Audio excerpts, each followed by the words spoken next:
can't even start. Hi everyone, today I am going to do a best and worst of March instead of a March favourites. And the reason for this is because I have tried some products that haven't worked very well for me. I'm going to try not to be too negative about them because I think they're still mostly good products, it's just that they haven't worked for me, and I wanted to share that with you just in case you were thinking about purchasing these products. So let's get started. I'm going to start with skincare, like always. I don't know why I always just feel like I should start with skincare. So this is a Garnier Deep Clean Foaming Wash. It's supposed to exfoliate and help clear pores. This product worked very well for my face. I used it for I think about a week and a half. I know that's not very long, but I broke out at first because it was drawing out the impurities, and then I had pretty much clear skin after that, so this was very good for my face. But I don't know if you recall, a little while ago I was telling you that I had really dry skin on my hands and that, you know, it like cracks and bleeds a lot. And I had found a solution to this a little while ago and my hands had pretty much completely cleared up. Well, when I started using this, like maybe a week after I started using this, my hands completely broke out again. They were peeling, they were bleeding, and there was nothing else that I had changed. So I'm sure that it was this, which is very unfortunate because I did like what it did for my skin. Also, when I started using it, like the first time I used it, I noticed that it left a really cold feeling on my face. Like, you know, when you use mouthwash and your mouth feels really cold afterwards, like a refreshing cold. And I was kind of used to that, but it was a bit of a strange feeling on my face. So I wasn't sure if I liked it. So I thought that I would keep using it until I decided if I liked it or not. And I did kind of get used to it, you know, after the first few days. So that was okay, and it does leave you feeling quite refreshed, so that's quite good. But I really didn't like what it did to my hands, so unfortunately, you know, I can't go around with just bleeding hands everywhere. You know, I can't cook food, I can't pick things up without leaving blood on things, so, you know, I just have to find what works for me, and unfortunately, it's not this. So to replace my Garnier cleanser thing, I used this instead, which is the Cetaphil Gentle Skin Cleanser for all skin types. And this did pretty much the same thing. It broke me out at first on my face, and then it cleaned it up. And my skin is pretty much clear, and I've been using this for a little under 2 weeks, and my hands are absolutely fine. Like, you can see a little bit of scarring there. That's just because it bled so much, and it's bled so much over the last 2 or 3 years now. I think I've had this problem on my skin that that doesn't go away. It's just discoloration, but there's no or they're dry, but there's no cracked skin and there's nothing's bleeding. So this was my go-to product, which does the job and also doesn't break my hands out. My skincare worst, unfortunately, although I do recommend this if you don't have problems with your hands because it did work very well on my face. And this was my skincare best for March. I don't have a best and worst for every category because I didn't have that many products that didn't work for me. They're mostly best products, so it's mostly still a March favourites. There's just a few products thrown in there that haven't worked. So if we do brushes next, I only have good brushes to show you. I have these two here, which are both the Artiste Professional.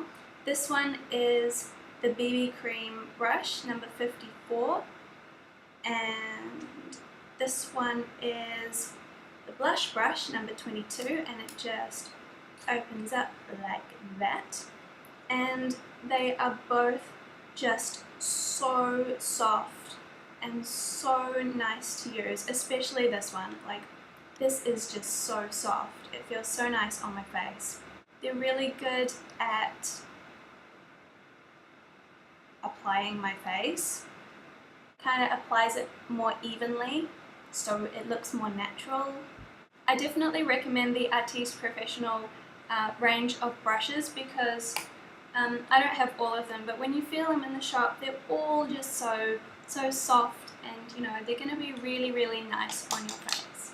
If you're a beginner, they're not too expensive. They're actually very affordable, and they're still very good. So yes, if you're a beginner, try and find the Artiste Professional brushes somewhere. Let's do eye products next. So I have 3 best eye products and 1 worst eye products. So if we start with the worst one, it is the Australis Stay Put Long Lasting Retractable Eyeliner. So it's basically an eyeliner pencil that you kind of twist and it comes out rather than having to sharpen it. You can't see it. But I got this because I thought it would be less annoying than having to sharpen a pencil that you can just, you know, push it out, push it in.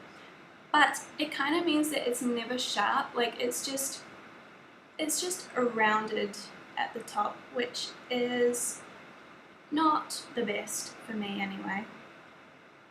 And to be quite honest, this is all over my face within half an hour of putting it on. Like, I don't know how, but if I put it on top of my eye, it'll move upwards into my crease kind of, and it will fall down underneath my eye as well. It's not like it takes all day to do that. It's actually not where it's meant to be within about half an hour to an hour of putting it on, which is the shortest time ever. So honestly, I don't know why this hasn't worked that great. It might be fine for some people, but I can't recommend this based on the experience I've had. So, this Rimmel palette in 022 Brixton Brown has 5 colours in it. This was a little bit of a mixed bag for me. I think it's great because it has basically all of the neutral colours that you could ever want. So this light shade here can be a highlighter. I sometimes put it like under my brow and like on the tear duct, or it can just be like a base colour. You can put it over your whole lid. The light brown one I often use just over my whole lid before putting a darker colour on the outside, which is what I've done today. And then the two darker browns and slightly purpley colours here are great for going on the outer edge of your eye to create a smoky eye effect. It's the one in the middle that really confuses me because it looks like a really red or really dark pink with a little bit of red in it. And the first time I applied it, it came out orange and it just completely confused me. And so the next time I wore orange, I was like, fine, I'll put it on now and it'll kind of suit what I'm wearing. And then it came out pink that time, so I don't really know what's going on. And it is a whole bunch more pigmented than all of the other colours, and I don't know why. So it's kind of like, you know, you have to dab your brush a million times into any of the other ones to kind of get the colour to show up. But the middle one, like, I put on the same amount because I was like, well, the others aren't very pigmented, so that one won't be either. And then it came out like the brightest colour, and it just... So yeah, this is kind of in both categories for me, in the best and the worst of March categories, because the shades have different amounts of pigmentation, but then, you know, I think this is a really, really good palette for beginners because it's got all of those neutral colours around the outside, and because they're not very pigmented, except for the middle one obviously, it means that it's quite difficult to screw up as a beginner. So I do recommend this for beginners, but yeah, the pigmentation's a little bit weird. Two more eye products which are both in the best of March category. First we have this Art Deco eyeshadow base, and the lid just unscrews, and it's just a little pot of kind of skin coloured stuff. And I really like this. It works so well. I have the types of eyes where the product will crease very easily, like really badly, like there will just be a line across my eye.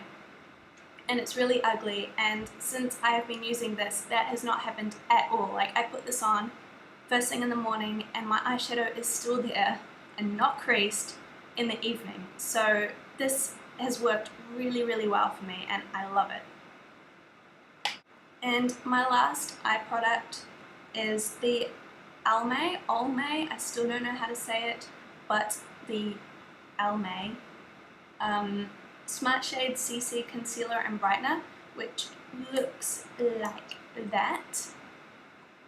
Oh, I just dropped it. So obviously it's got the concealer on one side and the brightener on the other side, and I have this in the shade Light. I only use them as eye products, like I don't use the concealer on spots or anything. I just use it, I use the concealer under my eye and I use the brightener just like up here under my brow. So I don't really know what to say about this, but it has been a good product for me and I do recommend it. Although I did get it on special, as you can see from the red sticker, and I don't know how much it would have been full price, so maybe it might be a little pricey for what it is, but for the price that I got it for, it's a very good product. And lastly, we are on to the best and worst lip products of March. I'll start with the worst because I don't want to end this video on a negative note, so I'll save the best ones for last. So, unfortunately, my worst lip product of March has been the Revlon Colour Stay Ultimate Suede in the colour 025 Socialite. It's just this pinky kind of nude colour, like it's not very pink, it's quite similar to my lip colour, and I actually love the colour of this. Like I just think the colour is beautiful, but the lipstick itself is very sticky, and you know, like you kind of want your lips to feel moisturized, and I thought that it would do that because, you know, suede, you think, you know, it's going to feel nice on your lips, but it just feels really sticky. And honestly, within about half an hour of putting this on, it has like lumped in patches on my lips and it looks really ugly. And you know, even if I moisturize my lips before I put this on, it still does that, and I don't know why, and I really don't like it. Not impressed. Although I'm not sure if that might be just me. You know, you might have some of these lipsticks and they work perfectly fine for you. So I'm not saying that it is a terrible product to never buy it. I'm just saying that with the experience I've had, it wasn't good for me and I won't be purchasing any more from this line. Last two lip products, which fortunately I do have very good things to say about. Let's start with this one. This is my Kate Moss from Rimmel lipstick. It's in the shade 26 and it is a beautiful nude colour with a little hint of peach. I love this lipstick. Like honestly, most of my lipsticks I will put on a moisturizer before, you know, like 10 minutes before I put the lipstick on, and that will help the lipstick look really nice and go on smoothly. This one, honestly, I don't even use the moisturizer, I just use this and it does the whole thing itself. So it's perfect. The only thing about this one is that I think it smells really bad. Maybe you think that it smells nice, but I just kind of think that it smells like products that have gone off.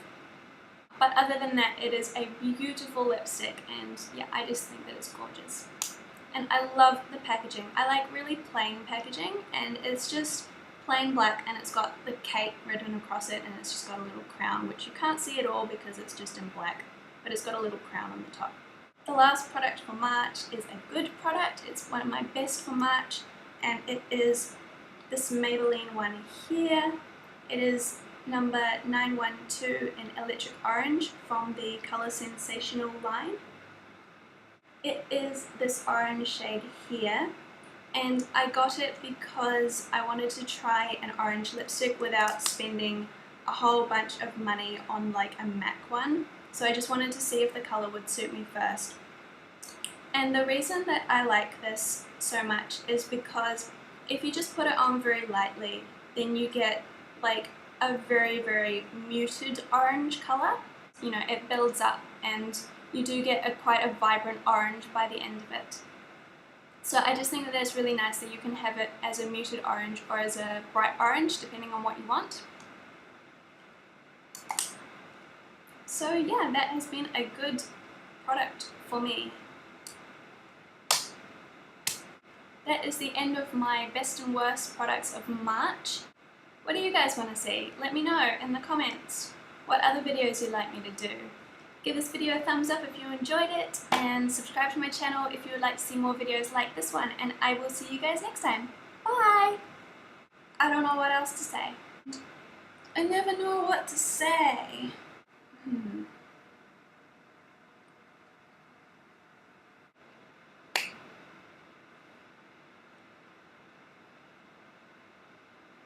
What should we do next?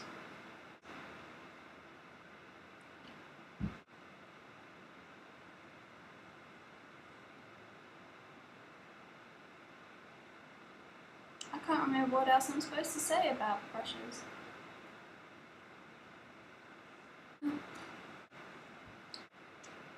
It's quite sad doing bad reviews.